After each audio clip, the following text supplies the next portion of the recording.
Hi guys, welcome back to the Wisdom Wave Podcast. If you're new to the channel, my name's Rebecca and I'm here to help you get onto your frequency of focus. And today I am joined by Nmesoma. And we're going to be discussing the topic, is ACS for everyone?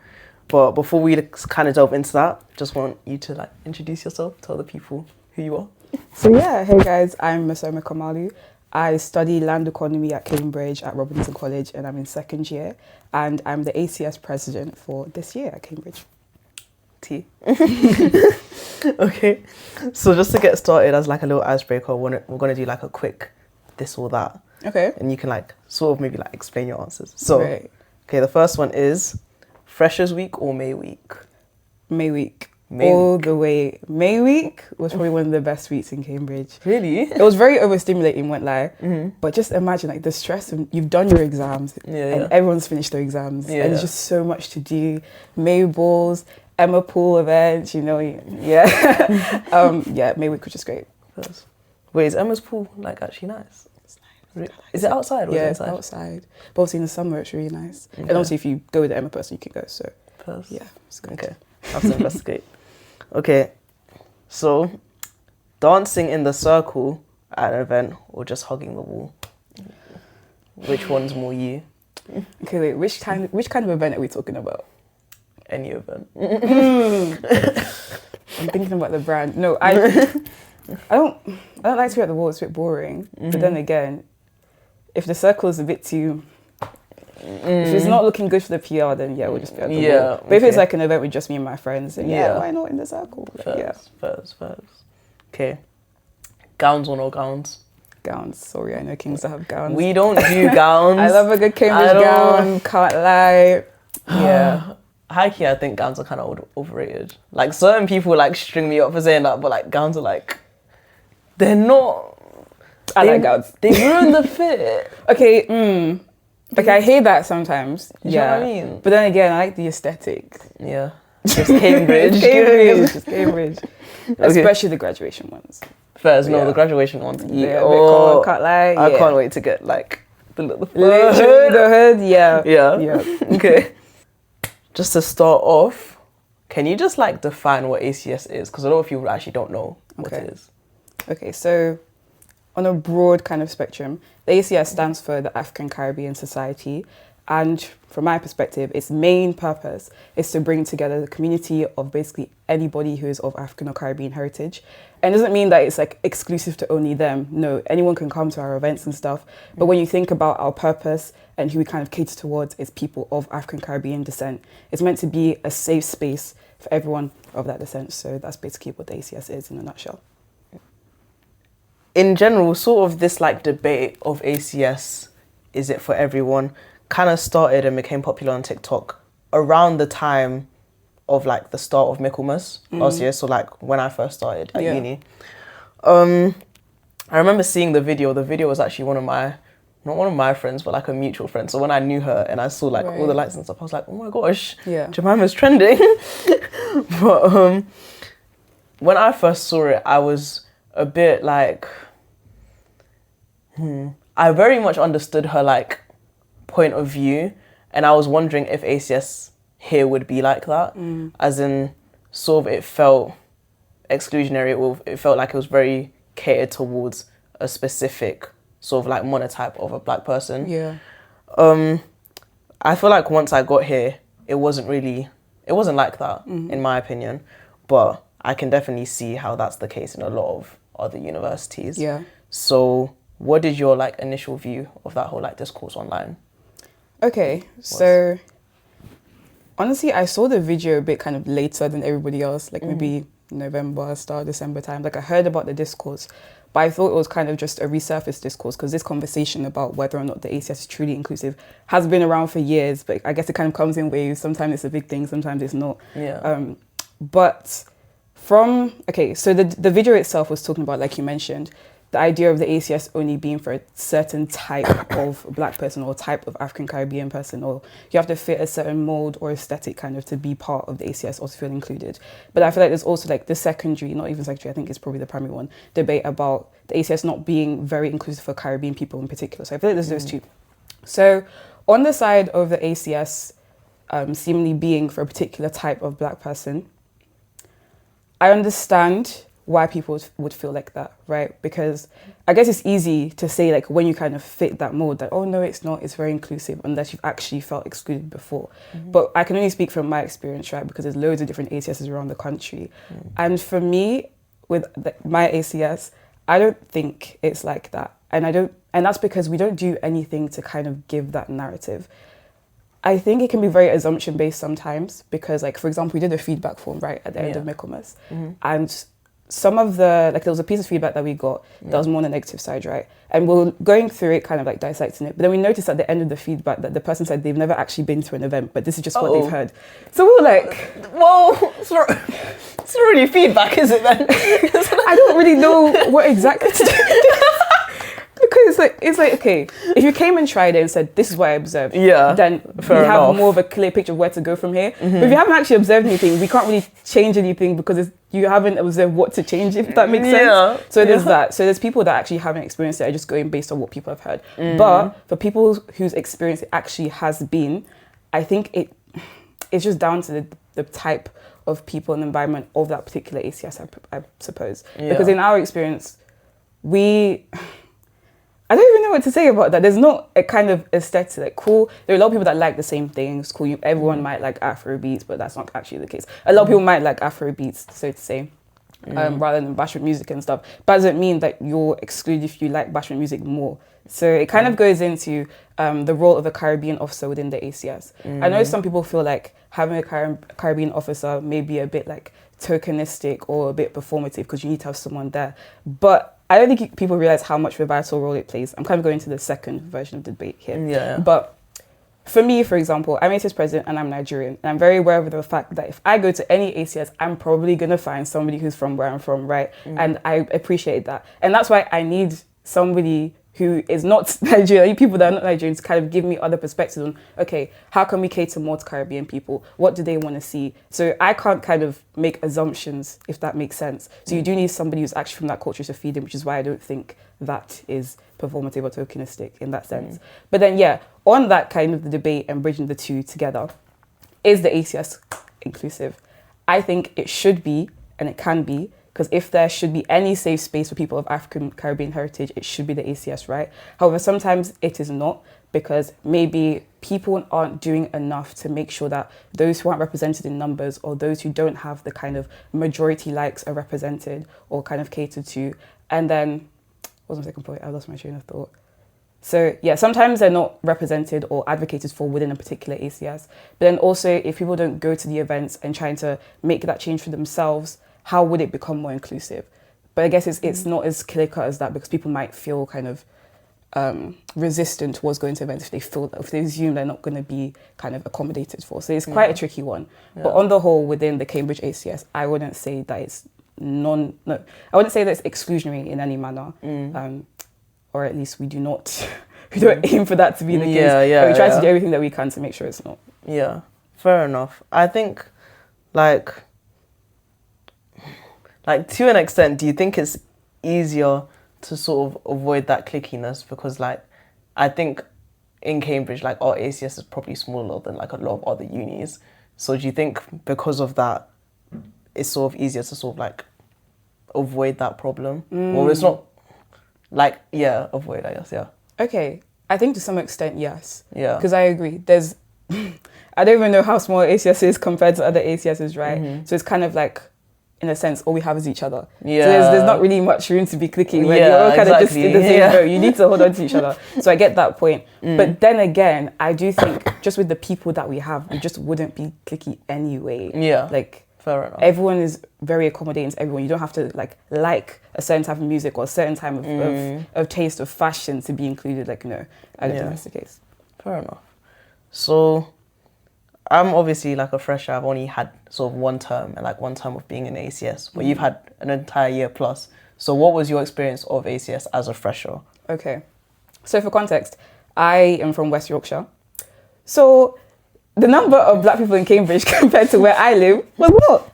So I came here, I was like, this is great. This is fantastic. Community. In Cambridge?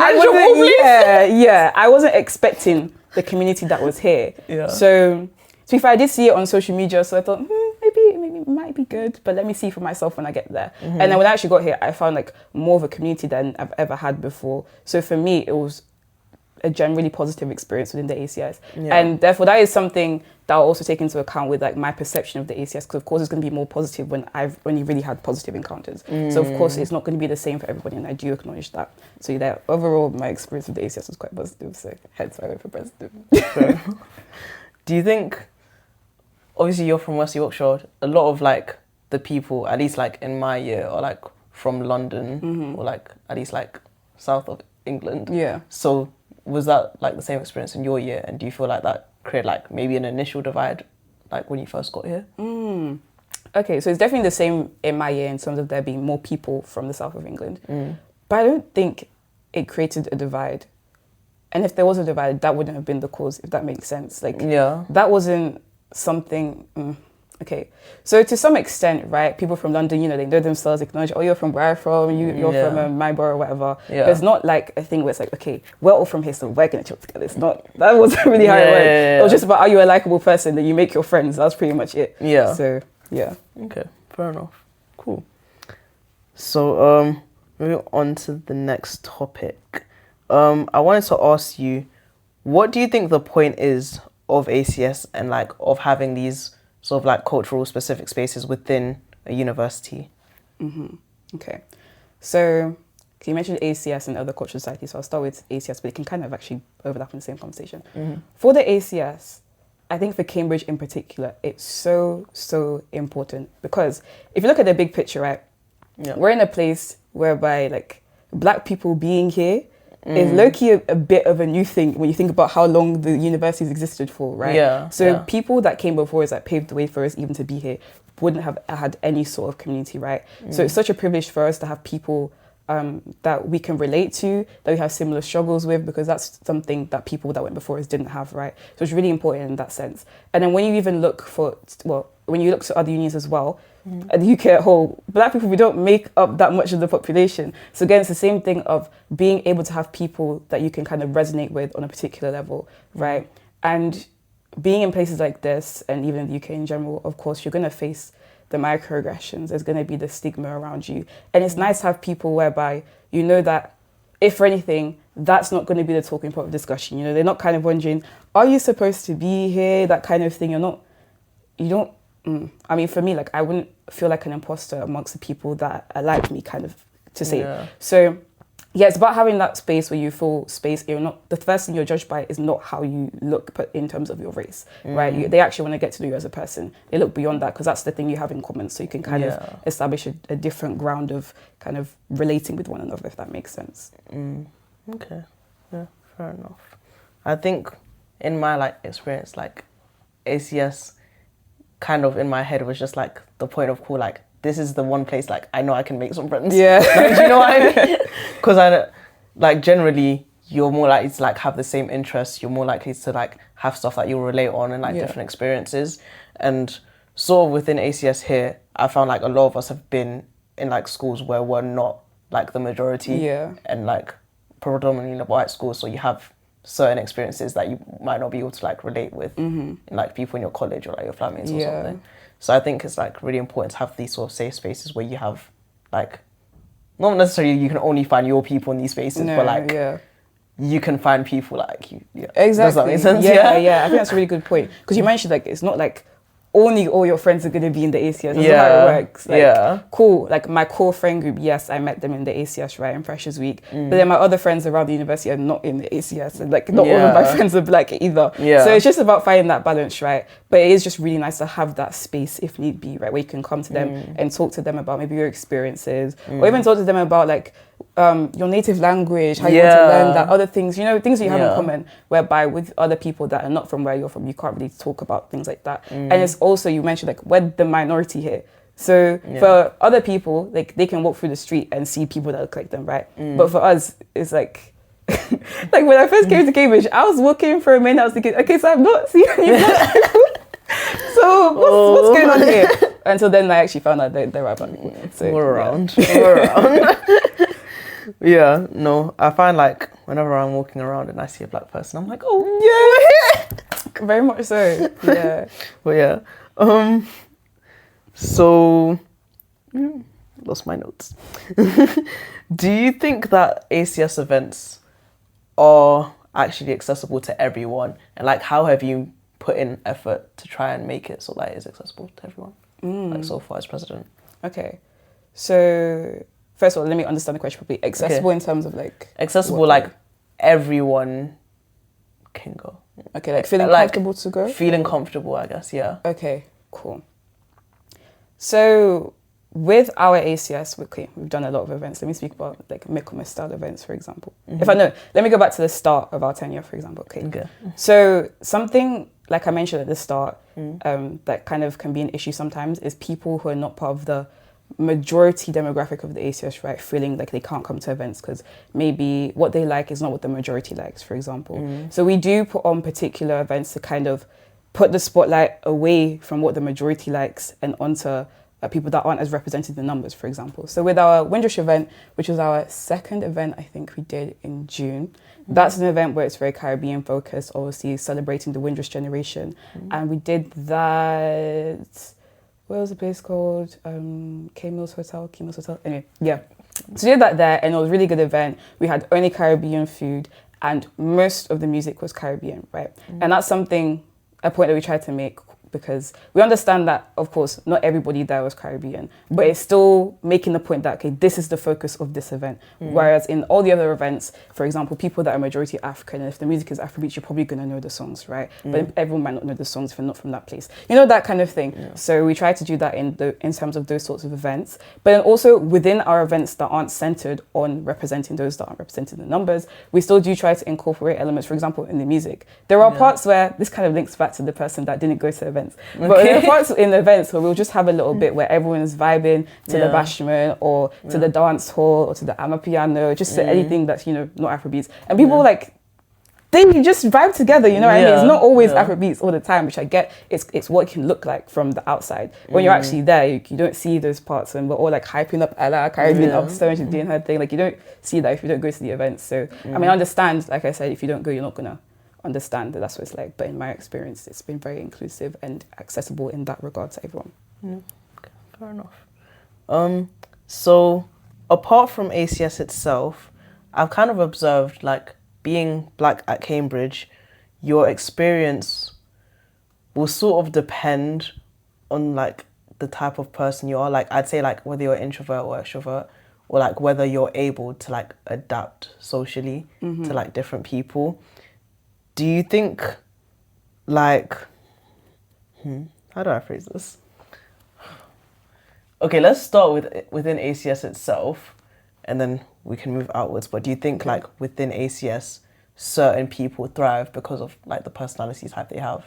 I'm going to say yes, but I don't think this is only specific to the ACS. I think you could apply it to life in general. Yeah. Because, for example, for myself, before uni, I was quite a shy person. Like, nobody believes me when I say this, but like, you probably couldn't pay me to public speak. Like, it was like my biggest fear. Like, I hated it, right? But then, you know, in the summer between year 13 and uni, I did a bit of reflection. I was like, in order for me to enjoy this uni place, I'm probably gonna have to speak to people. So I need to stop, you know, being shy or whatever and actually start speaking to people. And so that's something that was kind of like an active goal for myself to make sure I put myself out there and kind of not even like become more extroverted, because I still think I'm actually quite introverted, but at least try to speak to people, try to be extroverted in certain settings. So I do think if you are more of an extrovert, you'll probably thrive more in that you're going to know more people, you're going to expand your network, more people will know you, it can kind of form relationships easier because you talk to people, right? And people recognize that. But then otherwise, if you're quite introverted, it can be maybe a bit of a limitation in that regard, but then again, it's not a massive problem because you'll still find people that are also like you. You maybe don't want to go to the big club nights or don't want to go to the bigger events, and that's completely fine. Like even when I was in first year, I already knew before coming to uni, I just wasn't going to go to the club nights. It just wasn't my thing. But that didn't stop me from making friends. It didn't stop me from speaking to people and from like forming a community. So yeah, I think cool, it can benefit if you are an extrovert, but it's not like, it's not an essential. You don't have to be, but it can help if you speak to more people. Yeah, okay, fair enough. So what do you think about, sort of like, I've heard this around, just like the rumblings, but like, just what do you think about, say like black students? I think definitely at Cambridge as well. Like going back to what I was saying before, like there's some people like they've genuinely only like been the only black person in their classes, like in secondary school and sixth form, until they came to Cambridge. So going from that to trying to like join ACS and to like being in a social situation where now like everyone looks like you, and like sort of the cultural things that come with that, and like the different things that people might be interested in or like listen to, or like the TV they watch or things like that. Like, what do you think about like black students who don't feel like they're black enough and like trying to be a part of ACS, and like how that might be difficult for them in a regard? Yeah. Okay, yeah. I understand that would be more difficult because with uni ACS, there's a lot of assumed knowledge in that you've probably grown up in the culture and you probably, even if you don't speak the language, you know something about the language. So let's say, for example, if two Nigerian people are talking and they kind of decipher from their names that they're Yoruba, they might say a joke and then they understand. You know, but if you haven't grown up in that environment, you're not really going to understand, you know what I mean? Just for an example. If you try to get to know people, you may probably find that there are other things outside of their culture that you could also have in common. Yeah. They can also have in common, so you can still make friends on that basis. And then maybe if you want to, with time, you might learn more about the culture. And I think that would probably be something that happens more naturally as you're around more people that are from your same culture. But then again, I still won't kind of disregard the fact that sometimes you may just feel like the ACS is not for you, and that's fine. It's really not by force. It's generally just not by force. True. So even like with me being president, I can still acknowledge that for some people it just might not be their thing. Maybe it's just really not what they're used to, and they kind of just don't want to try that out right now or even ever, and that's completely fine. But I think if it's something that you do want, but it's something you're scared of, like, oh, I would love to be part of the ACS, but I feel like there's a kind of a cultural barrier because I grew up around people that are mostly not from my culture or that are mostly white, then if you can still try. You still try, and you'll find that they are still, depends on your ACS, but you'll find that hopefully they're still very welcoming, and you can still very much make friends and people in that community, even though you might not be as like accustomed to the culture. And kind of following on from that, what about like international students? Do you feel like ACS here is kind of Black British focused? Yes. I will not lie. Yeah, okay. I will not lie. I think it is definitely very Black British focused. Yeah. And if you think about it, it can make sense because, like, for example, Freshers Week, go to the ACS events, the people that come are the people that are Black British, you know what I mean? So you're gonna meet people that have probably been born in the UK or if not have been raised in the UK, and you kind of will have similar cultural idioms, you'll understand each other in that regard. So the ACS is quite undergraduate Black British heavy, right? And most of the international students that have come to ACS events have been postgrad students. In Nmesoma, we had a collab with the Black Postgrad Society, and a lot of the postgrads that came and that I spoke to were international students, and they talked about how they assumed that ACS wouldn't be for them because it's quite undergraduate heavy, and most people that go are born here. So they feel that there's kind of that disconnect in terms of culture and what they're used to, even the way they interact and things like that. And a lot of them are older than we are. So there can be that disconnect, and I do think currently the ACS is quite Black British dominated. But again, I'm not saying that it will be an easy fix, like, oh, just come to the events and then, you know, there'll be more representation for people that are not Black British. It's not that easy, because if you don't feel like accustomed to the culture, you're not going to feel comfortable to come. So I understand that. But for the ones that do come to our events, like, they do like them. And it's just about also from our side as well, making that effort. I feel like some people may feel that, okay, we're just too dissimilar in that regard, right? Like, we just don't have the same experiences and we probably just won't understand each other. But, and like I said, it's not by force. But I do think it's really good if we can make the effort to kind of try and bridge that gap. It's just about mutual understanding. Like, you can learn about the different ways. What's it like growing up outside of Britain and being Black? What's it like growing up in Britain and being Black? But again, it's just about wanting to do that and actually reaching out to people and trying to understand them. So, Okay. For like our end segment, I thought we could do something I'm calling ACS Courtroom. Okay. So I'm gonna give you some statements, and you just have to defend the ACS on these statements. All right. Let's have it. Okay. First one. This is what I came up with. What is ACS is just uni Love Island for Black people. Wow. Okay. Interesting claim. I would say that depends on your particular motive for joining the ACS. Now, if you're trying to find your uni wife or husband in the ACS, that's fine. But I will say from our standpoint, that's not what we say. I'm saying that's not what we try to promote as we're doing Take Me Out promo. However, right, Take me out tomorrow. On the whole, that's not the aim. Events like that, yeah, it's for entertainment. Like with Cambridge ACS, our mantra is to educate, empower, entertain. So the entertainment is going to be there, yeah. We go to Cambridge, uni can be a bit much sometimes. Yeah. Sometimes cool off. However, that's not the whole sole purpose of ACS. Okay. This one you kind of touched on before, but the next claim is the C in ACS is silent. Kind of explained that though. Yeah. I will not deny that, yes, generally Caribbean students tend to be outnumbered by African students, just a stats thing, a numbers thing, right? And that's also kind of sometimes reflected population-wise. Cool. However, that doesn't mean that as an ACS, you can't make an effort to make sure that those people that aren't represented in numbers are represented in other ways. That you speak for those whose voices got kind of like are outnumbered by the majority. So again, like I mentioned, having those events that cater more towards the Caribbean side, but then also within just general events, making sure that we're playing the bashment music, playing the dancehall, playing the reggae, right? Or even just trying to, if you know Caribbean students that have expressed reluctance to join the ACS, speak to them, get to know them. Like, don't be like, well, that's your own. Like, no, at least try. Really try. And in my experience, that's something that I've been trying to do on like a more one-to-one basis. Speak to people and be like, okay, why don't you feel comfortable coming to the ACS? Or suggesting, okay, maybe we should come to this event. It's more informal. Maybe you can get to know more people, that kind of thing. So yes, it can be quite African dominated, but it should be for everybody, and it can be for everybody if you make that effort. Our last question is, ACS has been accused of running on black people time. Discuss. In all honesty, I will say that is a bit of a theme, and it's annoying because it's not how we want it to be. She said a bit. Yeah, it's not how we want it to be. But okay, let me explain how this occurs. So obviously, you have an event, you set a time. The idea is that people come on time so the event can finish on time. However, people don't tend to come on time because they think the event is not going to start on time. So we push the advertising start time of the event back. So then by the time people get here, it will be the time that we actually are supposed to start. However, people that are on time are like, wait, it's just going to start late. So then they also start coming late. And you're probably thinking, so why don't you just run the event when you say you're going to start the event? It depends on the kind of event.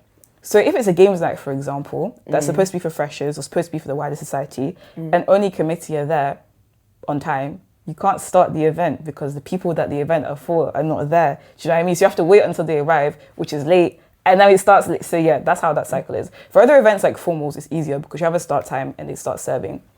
Obviously for Bridgman's, that one was delayed, but that was because Churchill hadn't finished setting up the dining hall yet, so that wasn't on us. But yeah, it's hard to break the cycle, and we're still working on that. But hopefully one day we'll break that cycle. Okay. Question: when you say you're gonna you guys mentally push it back, how much do you estimate people are gonna be late for? In the beginning, it was 15 minutes. If it's an event where we have guests, maybe 30 minutes. But we didn't do that for Motherland. That was just set times, right? Yeah. But yeah, if it's more like an entertainment event, we have a guest, maybe 30 minutes. Because what you don't want is for the guests and I'll be sitting around, or the host to be sitting around and nobody's there yet. Yeah. But if it's just a society thing, it's just committee planning, and it's just say undergrad, oh, then it should be maybe 15 minutes. 15? Yeah. Can't lie. That's not been my I'm so sorry, Nmesoma, that's not been my experience. When I get there, no, me and Jazz literally mark out an hour. And then we're like, wait, do you mean as in, if it's I meant when we advertise it for. No. When it actually, when it actually starts. That one can vary. Let me not lie, that one can vary. Quite a lot. Yeah. But again, it's just back to the thing of if people are not there, you can't really start the event in the way it's supposed to go. So I guess. Yeah, it's difficult. What time's the event tomorrow? What's the real time? The real time is 8:30. Okay. 8:30 p.m. Thank you. Please be there. Okay. Fair enough. All right. So that's ACS courtroom adjourned. Okay. So in closing, what would you say to someone who thinks that Cambridge ACS is not for them? Okay. So firstly, I'd want to say that I would love to have you. And therefore, I'd be interested to know why you feel like it's not for them. If not for them, why you feel like it's not for you. Is there a particular experience that you've had? Is it things that you've heard? I'd want to understand kind of what it is that's holding you back, essentially. And then once we understand that, try to, see how we can rectify that. Or maybe try to come along to the event if you haven't already, kind of sense the vibe, ask any questions you want to ask to me or the other committee members. And then also I would want to say, along with that, I don't need to feel pressured at all that I feel forced because I'm African or Caribbean that I need to be here. Like, if you don't want to, that's genuinely okay. And it's never a forceful thing. But like I said, we would really love to have you, and we would really want to know why you feel uncomfortable so we can work towards, I won't say fixing or amending that. So yeah. Okay, well, great. Thank you, Nmesoma, for coming. No worries. Thank you guys for listening. Yes. And we'll see you next time on the Wisdom Wave podcast. Remember to like, comment, subscribe, listen to us on Spotify, listen to us on YouTube. And yeah, bye guys. Bye guys.